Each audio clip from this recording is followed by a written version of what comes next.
Hello YouTube, Goddard Radio Moscow here again with another beer review for you, as is usual. Now for this one we're going to revisit one of the breweries that I've actually been really impressed with in Germany. So we're going to look at Privat Brauerei Schmucker again. I've done 2 reviews from these guys already, so check out them out in the video description there. The brewery website's also there as well if you want to read a bit more about them. And we're going to look at their Weizen Bock today, and I've never actually reviewed a Weizen Bock yet on the channel, so this is my very first Weizen Bock review, so hopefully for this one it's a good one, but I've been impressed with these guys so far, so I'm sure it will be a nice beer. So as is usual with my beer reviews, we'll go through the history of the brewery, but as I always say, if you are simply just interested in the tasting of this beer, then feel free to go on towards the second half of the video and you will catch that particular segment.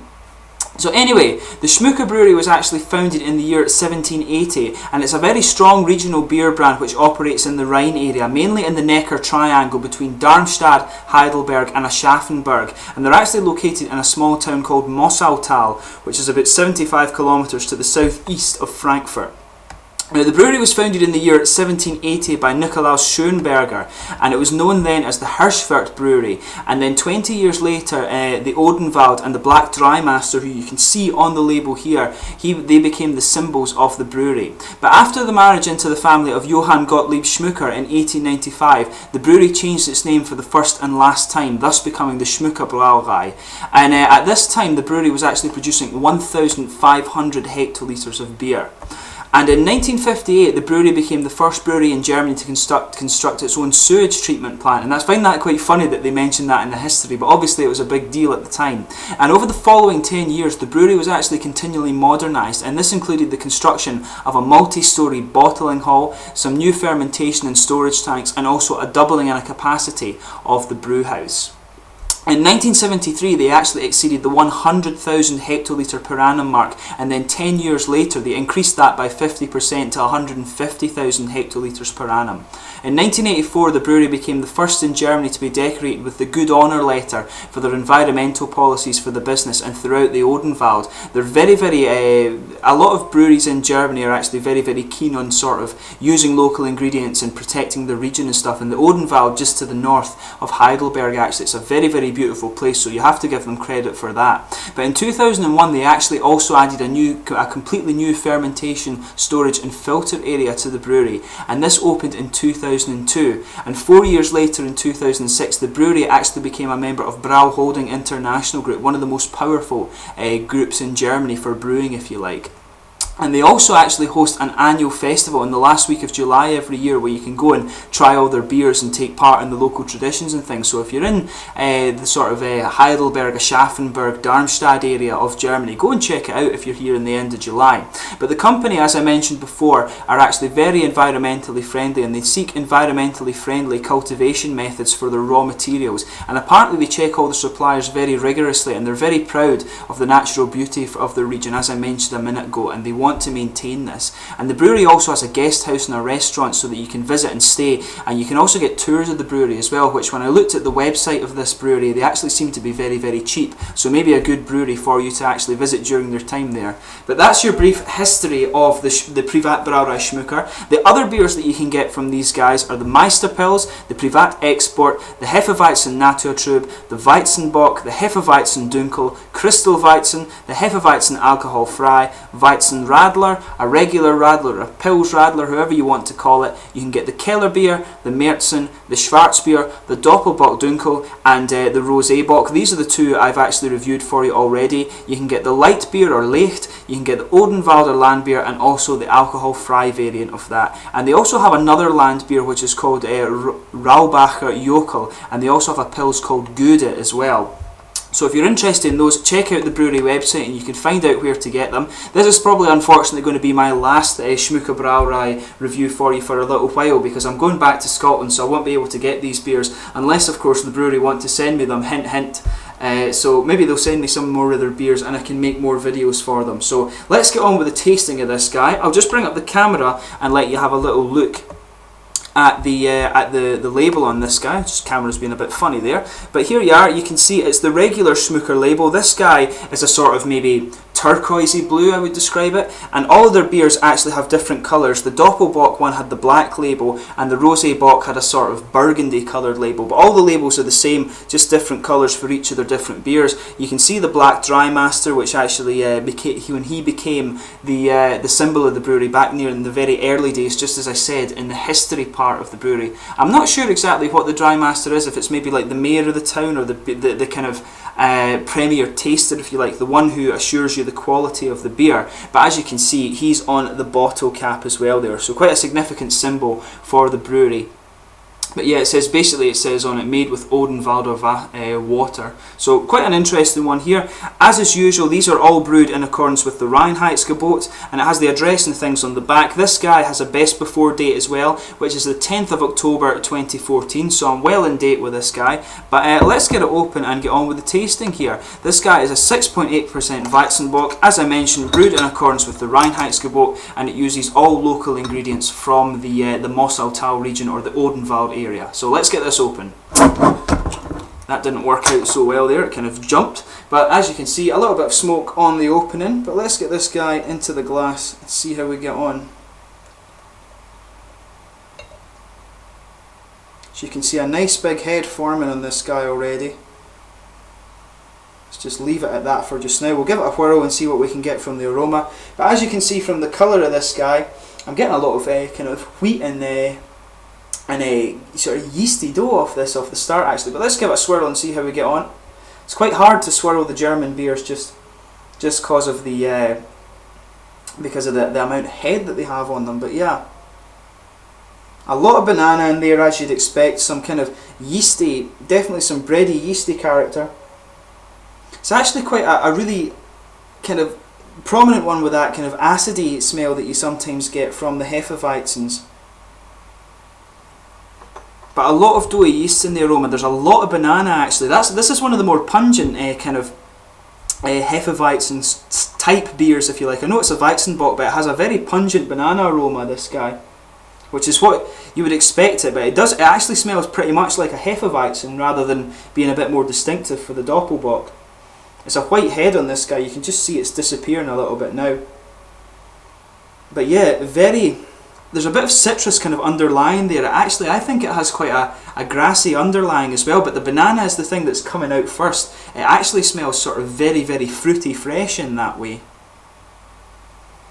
But the banana's the thing that's coming in if you take a sort of short whiff of it, but if you take it more deeply, that's when you're getting the sort of bready and more yeasty notes in it. But the banana, like I say with this guy, is actually quite pungent. See, yeah, definitely a big banana one with a lot of yeast in there. And like I say, there's actually a little bit of wheat spice in there too, but mainly a big sweet yeasty character with it. But the banana really is the most pungent component of the aroma here. So let's get the rest of it in. We'll try and get some of the head back on this guy. You can see there a nice head on it. That's just come out as a two-finger head just from a little bit of an aggressive pour. So very typical of the German beers to have that. Like I say, it's definitely, if I put my fingers behind that, it's a hazy, sort of bright orangey golden amber colour. A really attractive looking beer actually. Slightly off-white head I would say, but really good looking beer. There's some carbonation just coming up to the top of this here, actually quite a bit if I look at the sort of flat part of the glass. A lot of carbonation heading up to the top of this guy, and you can see it's actually just coming to a sort of bumpy head now, and it's receding fairly quickly. It's got a good little bit of retention, but not as big as a retention as I've seen before. But let's give it a taste.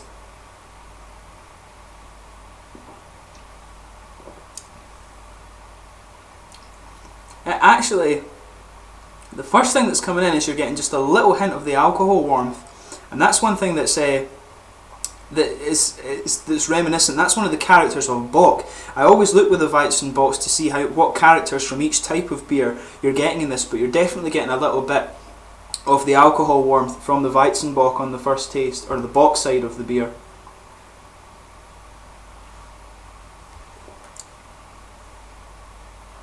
Yeah.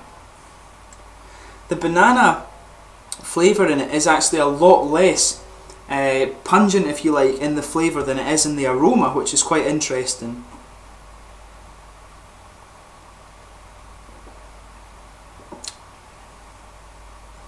I think when you get into when you get over the initial kind of acidic opening of this beer, you're getting a little bit of nice caramel underlying on the front of the tongue.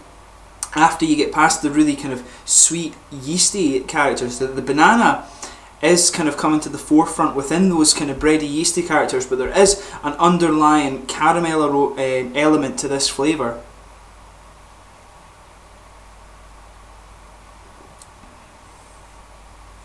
And there's definitely a little bit of spice in there too, I would say.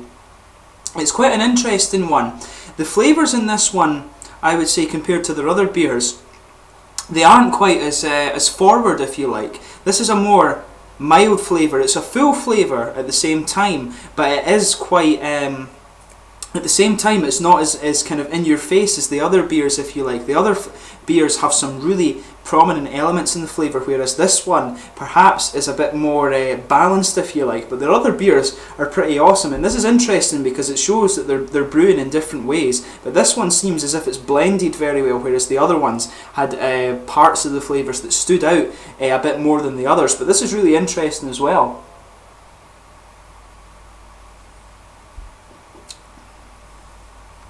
But yeah, like I say, you're getting a really big malty opening to this. A lot of bready yeast, and the banana's mixed in with that as well. It does have that sweet banana-y taste. There's some spice in there as well, which is just underlying and sitting on the back of the tongue as you go through the flavour of this beer. But there's a nice caramel underlying to this too, which is giving it a little interesting twist. And of course, that's something you expect more from the Bock side of the beer. On the finish, it's definitely the sort of the yeasty character more than anything that's sitting there. You've got just a little hint of the banana, but it's mainly a kind of sort of sweetish yeasty character, if you like.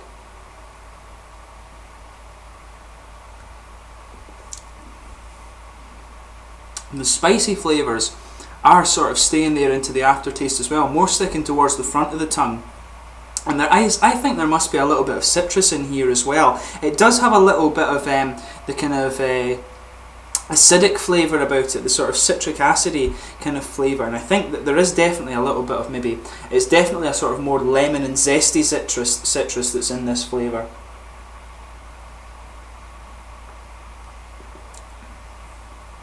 But yeah, it's an interesting one. Like I say, it's more of a kind of blended flavour. You need to think about the flavour of this guy a bit more if you want to take it for a tasting beer. In honesty, this guy kind of strikes me a little bit as being more reminiscent of a Hefeweizen in a way. It actually if this guy was labelled as a Hefeweizen, it would be a really awesome Hefeweizen. It just has that little bit of caramel in there that probably pushes it into the Weizen Bock category. And it does have a little bit of the alcohol warmth as well that comes from the Bock style of beer. It's 6.8%. I'm not sure if that's a little bit low on the alcohol percentage for a Weizen Bock, but it's really, really nice. In terms of the mouth with this guy, it's definitely mid to full bodied. It's actually slightly dry in the mouth, this guy, and it's very smooth at the same time and almost has a creamy texture to it, but it also has a bit of wetness to it, which makes it kind of makes it refreshing as well. So it's quite an interesting blend of things going on with this beer.